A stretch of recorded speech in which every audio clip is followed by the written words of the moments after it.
right, got a dent on a newer body style of a Dodge Ram right up on the tailgate. This one's pretty nasty for a couple of reasons.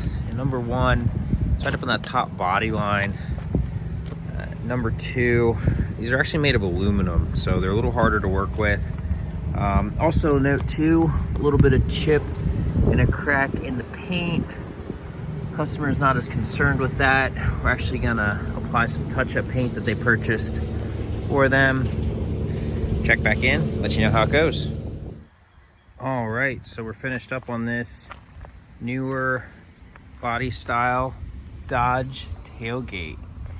This one came out really good. It was not easy, but we persevered and really got a good end product for the customer.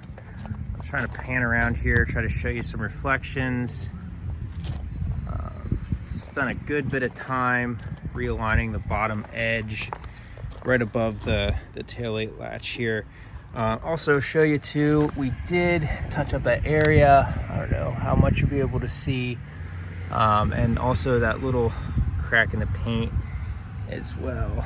So there again, really difficult to see, but yeah, just a testament to how good it turned out. Thanks for checking it out. Reach out if you have any questions.